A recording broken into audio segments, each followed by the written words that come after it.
taxonómica. Ese postulado científico no lo grabé. Señor.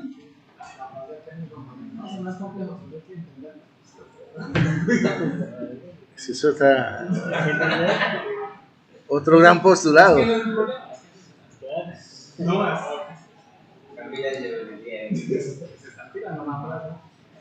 Sí, están muy inspirados. Tenemos el modelo orientado a objetos, que es un modelo muy común y usado, donde dice que una entidad se modela como un objeto, filosofía, ¿no? Una entidad cada objeto tiene un estado, juego de valores para los atributos del objeto y un comportamiento, juego de métodos que funcionan en el estado del objeto. Uy, clarísimo, ¿sí o no? Eso lo vimos nosotros en la definición de clase, ¿sí o no? La relación entre los objetos se establece compartiendo el acceso. Uy, fundamental. Eso es como cuando usted tiene una novia, ¿sí o no? Si usted le va a dar un beso a la novia y su novia le da el acceso, usted la puede besar. Si no, vea matanga, yucas. Eso. Y pilas, porque puede decir, oiga, mijo, usted le huele esa boca como a cebolla. Se me violó la jeta, no jodas. Entonces, un objeto debe pertenecer a una sola clase como una instancia de esa clase. O sea, las clases deben ser únicas. ¿Okay? Puede derivar de una nueva clase. Sí, puede haber herencia. ¿Okay? Un ejemplito. Clase empleado.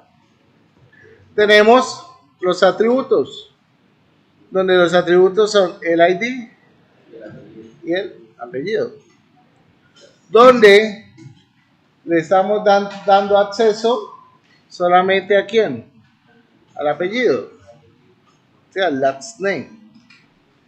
Donde tenemos métodos, tenemos el método de getID y setID. ¿Por qué no le tenemos al last name? Porque está público, ¿sí o no? Abajo le estamos dando acceso ¿a quién? Al método que está privado. Bueno, solamente con el público, porque el private getID pues no voy a poder tener acceso a él seguramente. Y aquí tenemos los objetos, un empleado y otro empleado, que los dos empleados pertenecen a la misma clase, pero tienen diferente valor. Bueno. Modelo relacional.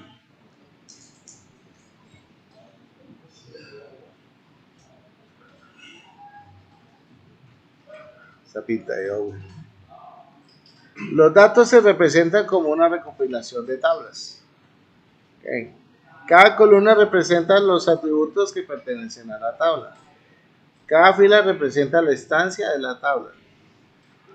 Cada tabla es la representación visual de las columnas y filas.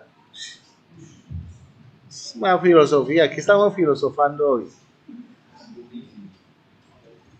Cada tabla tiene un campo o un juego de campos que la identifica como única fila. ¿Qué significará eso?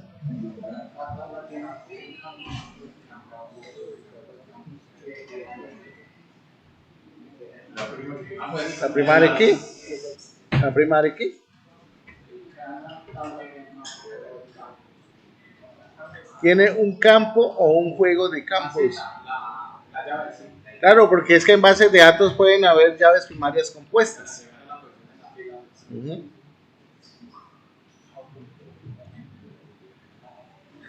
Tenemos el modelo relacional. Dice, el orden de las columnas y la fila no es importante. En ese caso, lo de la primaria aquí es mejor que sea siempre implementar como para que no se duplique o algo así. No, no. Usted puede tener. Lo que pasa es que hay diferentes puntos de vista, ¿no? No, lo que pasa es que, por ejemplo, cuando yo tengo una tabla intermedia, normalmente la tabla intermedia me trae dos llaves foráneas. Y en la normalización me dice que cuando sucede esto, las dos llaves foráneas me conforman la llave principal, donde se dice que es una llave compuesta, una llave principal compuesta. Resulta que muchas personas que modelan bases de datos les queda fácil decir, ay no, venga, yo le creo más bien una llave principal autoincremental. Pues resulta que eso es ser muy cochino. Válido, pero ser cochino, porque no debería ser así, porque si no se rompe la integridad, porque ahí usted no está teniendo realmente una tabla intermedia. ¿Sí? ¿Que es más fácil? Sí. ¿Que a veces es bueno hacerlo por descomplicarse? Sí. ¿Sí?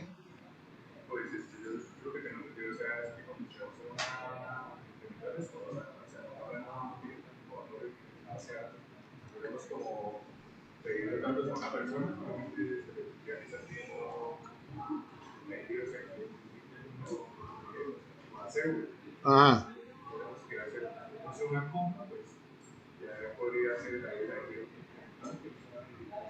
Bueno, listo. Yo le pongo el siguiente ejemplo. Usted va a la nueva EPS. Usted está registrado. Usted en la nueva EPS le pide, oye, regáleme su número consecutivo. ¿O qué le piden como usuario?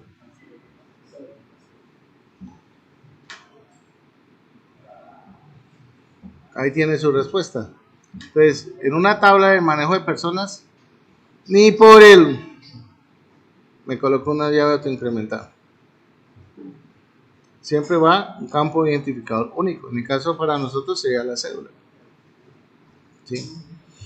Por ejemplo, cuando no le coloco un código y le coloco autoincremental, lo que tú dices, sencillo. Cuando yo sé o el cliente no tiene codificada la información. Digamos, que el cliente me dice, es que yo tengo sucursales en diferentes partes del país, diferentes departamentos y municipios. Entonces, usted le dice al cliente, bueno, usted tiene codificado, maneja codificación del DANE para los departamentos y municipios.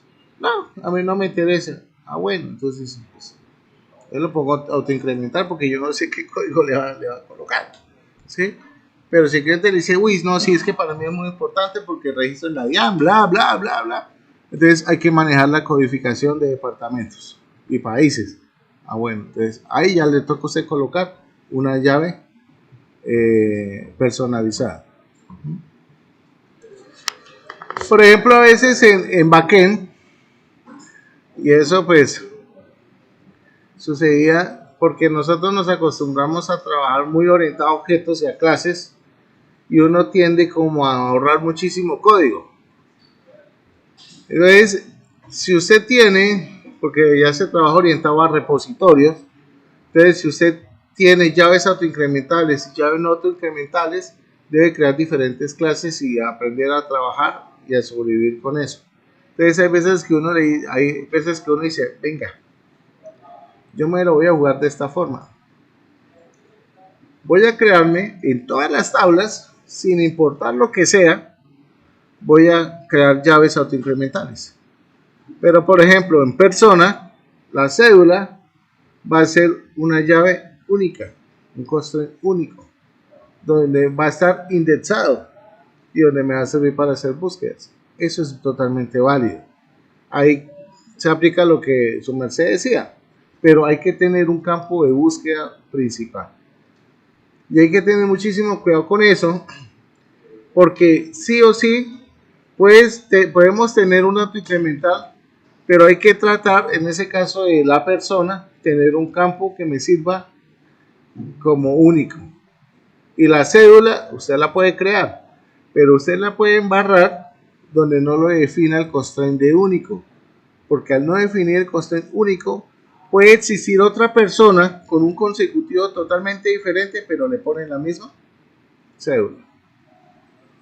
Entonces, ahí pasa lo que pasa hoy en día en nuestras elecciones, ¿no? No digo más, porque esto va a ser cargado en YouTube.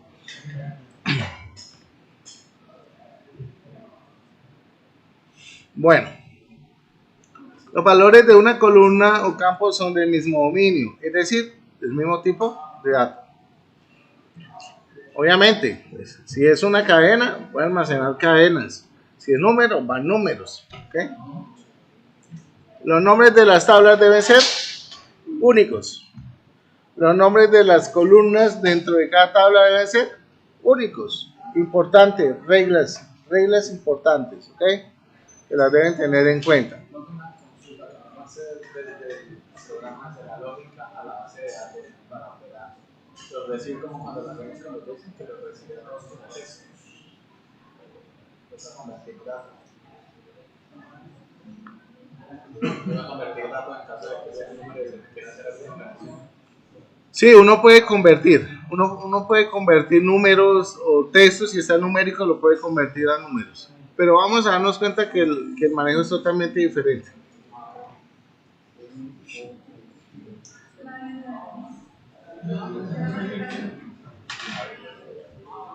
Ejemplo de modelo relacional, pues ya lo habíamos visto.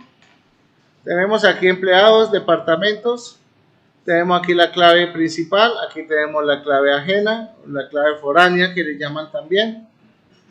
Entonces, un departamento puede tener muchos clientes y un cliente puede pertenecer a un departamento, a no ser que tenga el don de la ubicuidad y se pueda teletransportar como hacía Vegeta, Goku y Cell. ¿Sí o no? Ahí la cosa cambia. Bien. Resumen, todo en el blanco, 100 de 100, ¿sí o no? Listo, sigamos.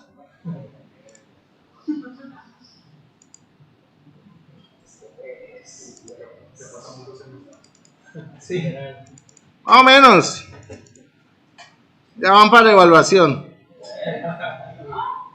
Ay, pero usted y yo no. Eso ni un pisco que lo matan en diciembre.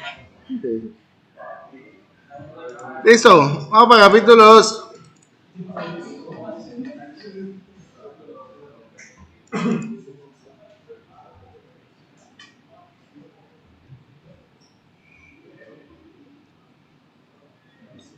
Sino que no me interesa tanta carreta, sino es ir a lo que necesitamos.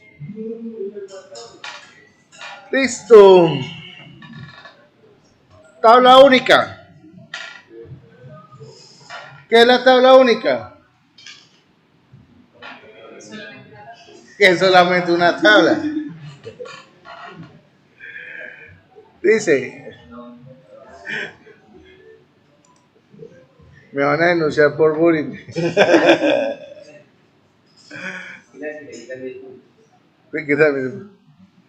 Bueno, cuando hablamos de una tabla única estamos hablando de archivos de texto. Usted puede meter ahí lo que se le antoje, revolver. Mejor dicho, es el resultado después de que usted come 2 pizzas y se emborracha. Ya sabe qué pasa después. Algo único que usted va a hacer. Las bases de datos de archivos claros están normalmente en texto sin formato, que cada línea contiene un solo registro. ¿Okay? Y por lo general están separados por coma, por punto y coma, por tabulador, por lo que se digne el señor desarrollador hacer.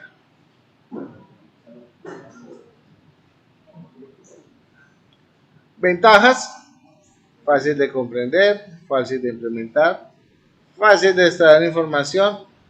Todos los registros están almacenados en un solo lugar. Chévere, si se borra se pierde todo. Buenísimo. Ordenación y filtrado de informe simple. menos requisitos de hardware. Inconvenientes, menos seguridad, inconsistencia de los datos, redundancia de datos. ¿Qué quiere decir eso de redundancia de datos? Señor, ¿no? ¿Qué me dice por atrás? Que se pueden repetir. Longitud de bases de datos de gran tamaño, uso compartido de la información, muy difícil.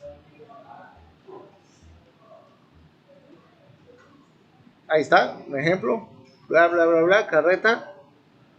Ahora sí lo que nos atañe a nosotros, bases de datos relacionales. Nuestro estudio va a ser sobre bases de datos relacionales. Una base de datos relacional presenta la información en tablas con filas y columnas. ¿Entendido? Perfecto. ¿Ah? En consola.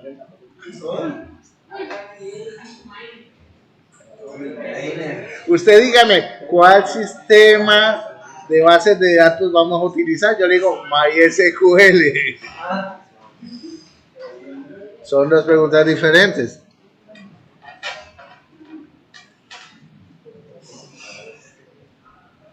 Cada columna representa un tipo concreto de información. Las tablas se relacionan entre sí mediante un campo común. Eso es muy importante. Y eso se los voy a repetir una sola vez. Cuando yo establezco la relación entre dos tablas, esa relación nace a partir de una llave principal y una llave foránea. Y como regla fundamental, tanto la llave principal como la foránea deben ser del mismo tipo y deben ser de la misma longitud. Me importa un pepino que se llame diferente. ¿Ok? Pero deben ser de igual longitud y de igual tipo de dato. ¿Ok? Importante, por lo general uno siempre tiende a colocarle el mismo nombre, lo único es que le agrega un acrónimo de FK. FKID. Ya. Hay diferentes, digamos que las empresas que desarrollan software pueden tener sus políticas de nombres. Si no, mire, es que usted la llave foránea le debe colocar así. Ay, pero es que el profesor de... Me importa lo que le ha dicho Germán. Aquí las llaves foráneas se llaman así. Está bien. Entonces, cada uno o cada organización define sus protocolos de nomenclaturas. No es que la empresa me dice que le coloque TBL, guión de piso y el nombre de la tala. Eso es absurdo, eso ya no se usa. Pero si la empresa le dice y le está pagando a usted $6,000 mensuales por hacer eso así, hágalo. ¿Sí? Sí.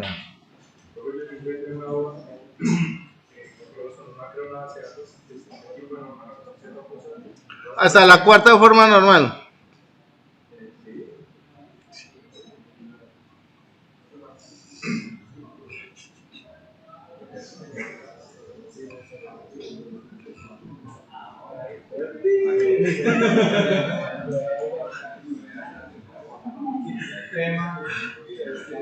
Me encanta cuando queda así. ¿Qué es? Bueno. Bueno. Existen 5 formas normales. Nosotros vamos a ver hasta la cuarta. ¡Ah! Tercera, papá. Tercera, por ahí, quién sabe usted. Yo le sigo hasta la cuarta. Forma normal. De 5. O sea, hace que son bases de datos cauchas. Pero o sea, también lo que me refiero o sea, o porque es que siempre ha sido la base de datos, ¿no? Malas prácticas.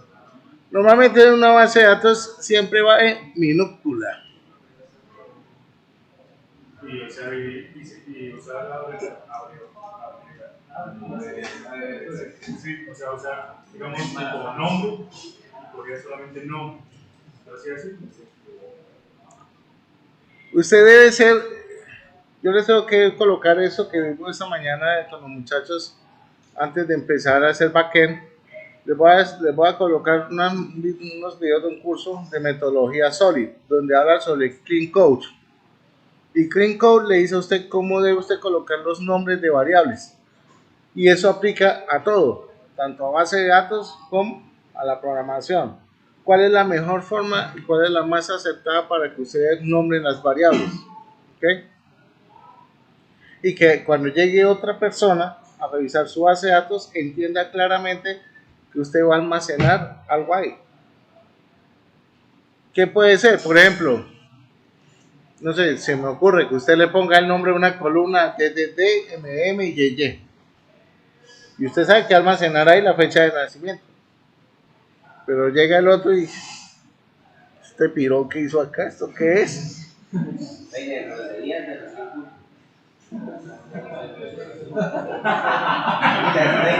Uy, ese es el topo. No, ese es el topo. Es que ustedes no han visto el programador Nea.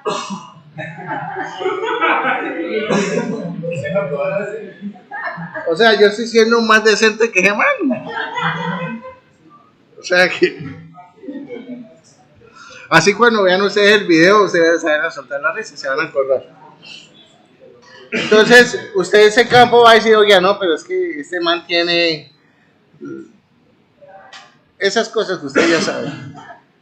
Y dice, no, pues. O sea, hombre, ¿qué pasó? Entonces, es más fácil que usted le escriba al campo de verde o fecha de nacimiento. Ya sé que va a ir en ese campo. Entonces, los nombres los tenemos que saber. Las bases de datos, por lo general, el nombre siempre va en singular, ¿cierto? Hay muchos dicen que van en plural. Vamos a mirar la documentación de Oracle que nos aconseja. La documentación de Oracle nos dice cómo debemos colocarle a los campos, a las columnas y a las tablas. ¿Listo? Ventajas de una base de datos relacional: menos redundancia, prevención de inconsistencias, eficacia, integridad de datos y confidencialidad. Venga, yo les paso esta documentación, pero confío en que ustedes no la vayan a repartir ni a vender. ¿Sí ve? No, mejor las dejo ahí en el video. Hay que confiar en los campos.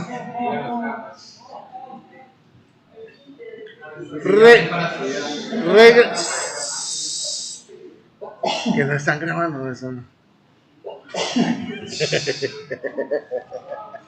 Voy a aparecer como caspa. Las reglas para las bases de datos. Reglas para las tablas. Primero, debe tener un nombre totalmente diferente. Cada tabla debe ser diferente. Puede contener las filas que les dé la gana, pero siempre que en cuanto estén normalizadas. Una base de datos debe ser bien normalizada. Miren, fácilmente ustedes una base de datos hasta que no pasen como la tercera vez que la revisan y la rediseñan, no es base de datos bien normalizada. Una base de datos que usted diga, hice la base de datos de primera, le quedó mal. A no ser que la haya craneado muy bien.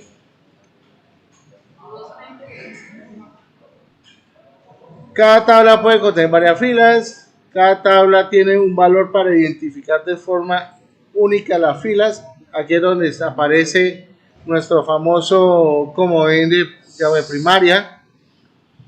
Cada columna de una tabla tiene un nombre único. Las entradas de las columnas son valores únicos. Es decir, si yo tengo un varchar, pues voy a almacenar ese tipo de datos y así sucesivamente.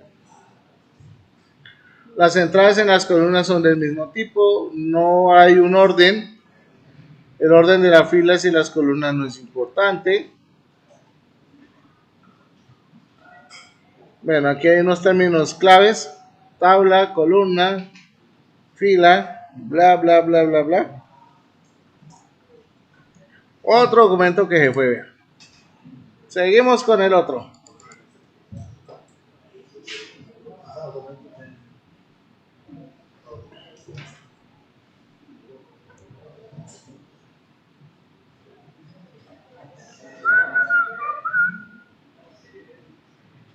¿Qué es un modelo conceptual? Mariana, ayúdeme a leer que ya me cansé. ¿Qué es un modelo conceptual? Captura las necesidades funcionales y de información de un negocio. Se basa en las necesidades actuales, pero puede reflejar las necesidades futuras. Aborda las necesidades del negocio, es decir, lo ideal desde el punto de vista conceptual, pero no es una implantación, lo físicamente posible. Traducción. Bonito leerlo, ¿sí o no? Pero la traducción. ¿Ah? Trata sobre las necesidades del negocio y lo que puede ser tanto futuro como presente. Ok. ¿Qué es un modelo conceptual? ¿Qué identifica? Entidades importantes, objetos que se convierten en tablas en la base de datos. O sea, una entidad puede ser una clase. Realmente, normalmente uno antes de hacer un modelo de bases de datos siempre empieza por el diagrama de clases, normalmente. ¿Qué más? Relaciones entre entidades. ¿Qué no se especifica en el modelo conceptual? Atributos, es decir, objetos que se convierten en columnas o campos en la base de datos. Identificadores únicos, es decir, un atributo que se convierte en clave primaria en la base de datos. Muy bien. ¿Qué es un modelo lógico? Ay, es que su voz es toda melodiosa, ¿sí o no? Sí. Incluye todas las entidades y relaciones Ajá. entre sí. Se denomina modelo de relación de entidades ERN. Se ilustra en un ERD. ¿Qué es un ERD? Diagrama, entidad, relación. ¿Y qué es un ERM? Modelo, entidad, relación. Ah, ve, qué fácil. Especifica todos los atributos y UID para cada entidad. ¿Qué es UID?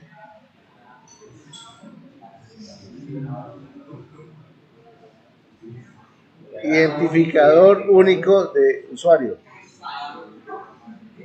Identificador único, esa es la llave principal. ¿Y para qué la de? ID. ID.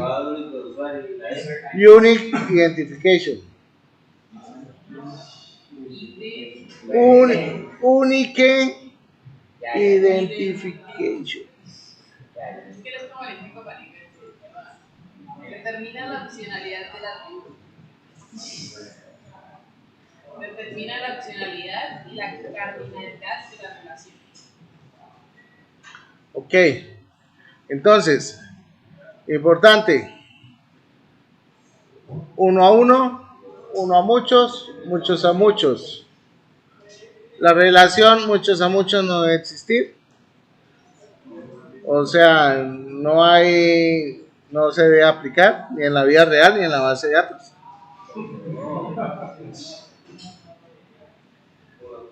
La relación uno a uno no debe existir. O sea, usted no debe existir. Pero sí puede existir la de uno a muchos.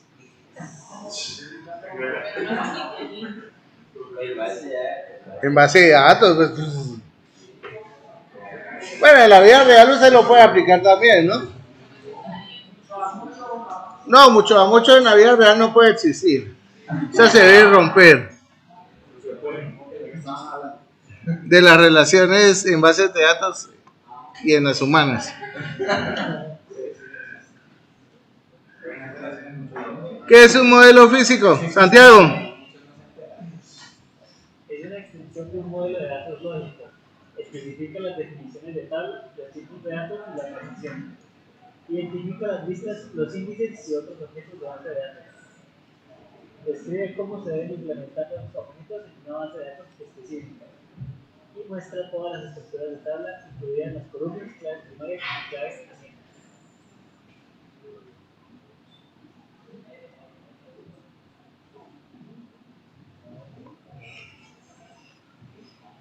Pasos para crear un modelo de datos físico.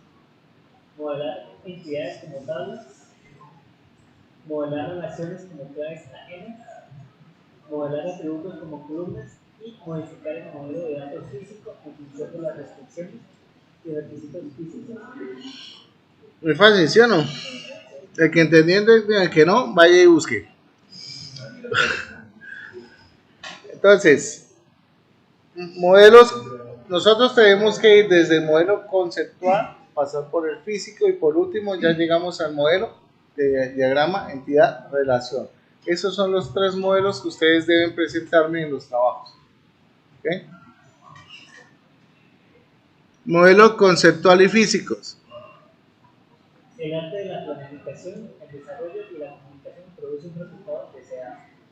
El modelado de datos es el proceso de captura de los conceptos y reglas importantes que forman un negocio y su representación visual en un diagrama. Este diagrama se convierte en el plan detallado para diseñar el elemento físico. El sueño del cliente, modelo conceptual, se convierte en una variedad física, modelo físico. ¿Se acuerdan en la charla que era el de Mercado Libre que les hablaba de muchas cosas de estas? Bueno.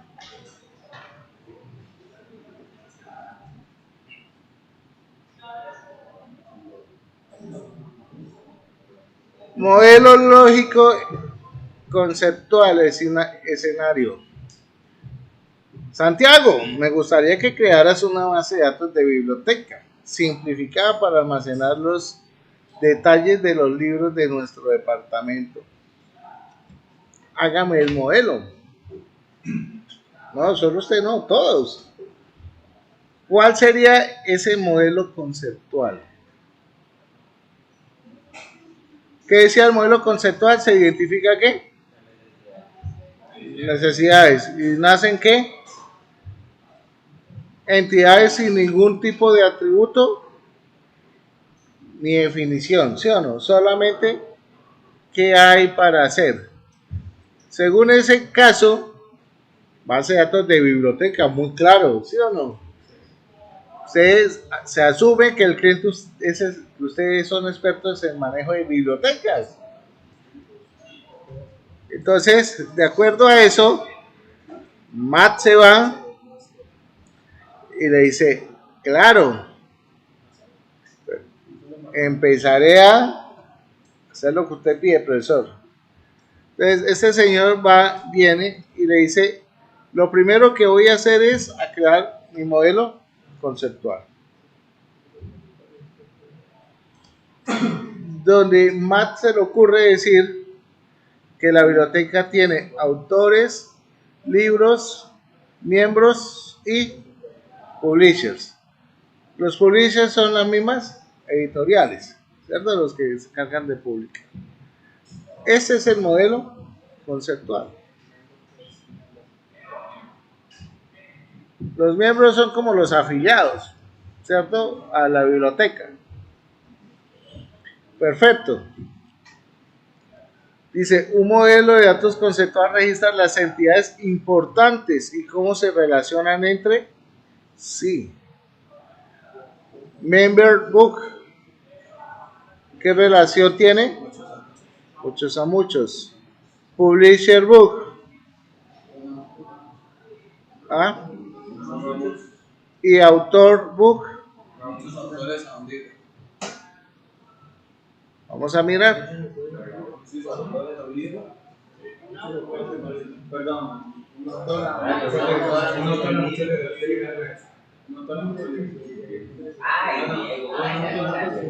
Ahora vamos para el modelo lógico. Donde el modelo lógico registra los requisitos de información del negocio. Miren esa belleza. Un libro, ¿cuántos autores puede tener? Muchos. Bueno, eso no es muchos a muchos. ¿Cierto? Libro, miembro, muchos. Se rompe con una tabla intermedia. Varios autores con un libro. Sí, claro. Un libro puede ser escrito por varios autores. Entre miembro y libro se genera una tabla intermedia llamada transacción. Porque realmente los miembros, ¿qué pueden hacer? Prestar, comprar y devolver libros, por ejemplo. Entonces fíjense que en este momento tenemos identificado cuáles son los atributos, ¿cierto?, de cada una de esas entidades. Tenemos el símbolo numeral y esa O. ¿Y eso qué es? Un asterisco. Y una U. Obligatorio. Y la O, opcional. Y el símbolo numeral, protegido, ¿no? O puede ser privado. Yo lo diría más como protegido. ¿Sí? Fíjense que aquí identificamos cada uno de esos elementos.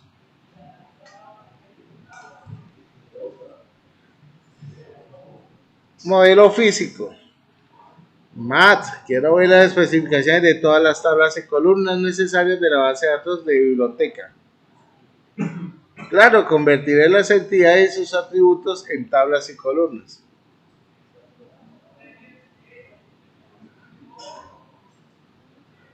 Entonces aquí ya tenemos ese modelo físico, donde tenemos autores y donde tenemos la definición de las llaves primarias, foráneas, y tenemos también la identificación de qué, de cuál es el tipo de dato que requieren cada una de esas tablas. Ahí está. Varchar 2 es un tipo de dato cadena. En MySQL tenemos el varchar. En Oracle tenemos el varchar 2. Es que es de Oracle. Es un tipo de dato de Oracle.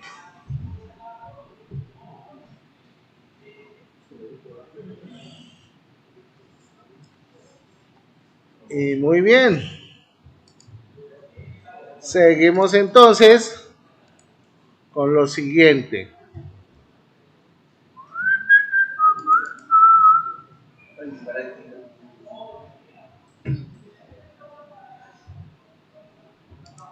Esto está muy fácil.